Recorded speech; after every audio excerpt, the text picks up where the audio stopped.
ராமநாதபுரம் மாவட்டம் முதுகுளத்தூர் அருகே உள்ள சாம்பக்குளம் ஊராட்சிக்குட்பட்ட இந்திரா நகர் பகுதி மக்களின் குடிநீர் தேவைக்காக இருந்த காவிரி குடிநீர் தொட்டியை சிலர் அடித்து உடைத்து சேதப்படுத்தியுள்ளனர். இதுகுறித்து அந்த பகுதியினர் கேட்டபோது சாதி ரீதியாக இழிவுபடுத்தி பேசுவதாகவும் பள்ளி செல்லும் தங்களது பிள்ளைகளுக்கு பாதுகாப்பு இல்லை என்றும் கிராம மக்கள் அச்சம் தெரிவித்துள்ளனர்.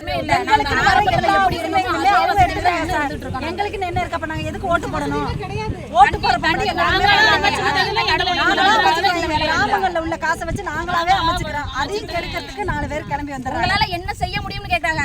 உங்களால என்ன செய்ய முடியும்? உங்களால என்ன செய்ய முடியும்? என்கிட்ட பணம் இருக்கு, நாங்க செய்வோம். உங்களால என்ன செய்ய முடியும்னு கேக்குறாங்க. என்ன அடிப்படை வசதியும் செய்ய மாட்டேங்கிறாங்க. பாதுகாப்பு கொடுங்க. ஆவுன்னா அடிச்சிடுவேன், வெட்டிடுவேன், கொளுத்திடுவேன், ஊரே கொளுத்திடுவேன்னு சொல்றாங்க. அதுக்கு முதல்ல பாதுகாப்பு கொடுங்க. அவங்களுக்குதான் இருக்கு. நாளைக்கு கூட நாங்க அனுப்புறதுக்கு பாதுகாப்பு இல்லாம நாங்க அனுப்பவே மாட்டோம் சார். ஸ்கூல் திறந்தாலுமே நாங்க பிள்ளைகளை பள்ளிக்கூடத்துக்கு அனுப்ப மாட்டோம். பயமா இருக்கு எங்க பிள்ளைகளை அனுப்புறதுக்கு. அடிச்சுமே வெட்டிடுவேன் சொல்றாங்க. அனுப்ப முடியாதுன்னா தெரியும். நாளைக்கு எங்க ஊர் பிள்ளைகளை கொளுத்துறாங்க. என்ன பாரு தொட்டி இடியில உடைச்சது. பிள்ளைகளை வந்து என்ன செய்வோம், ஏன் செய்வோம் ஒரு கணக்கு போட்டு திட்டம் போட்டு இருக்காங்க. கவனமா நாங்களுக்கு நாங்க பிள்ளைகளை விட மாட்டோம் சார். அது எங்க பிள்ளைகளுக்கு வந்து பாதுகாப்புல ஸ்கூல்ல நாங்க வசதி இல்ல. நாங்க பிள்ளைகளை படிக்க வைக்க மாட்டோம். கிரிக்கெட் விளையாடுதுங்க, கபடி போட்டி விளையாடுதுங்க. சாதியை கொடுத்துறாங்க. சாதியை கொடுத்து அவங்க ஒப்படைச்சுக்கிறாங்க. சாதியை வாங்கிட்டு போறாங்க, கிரிக்கெட் போட்டு விளையாடுறாங்க.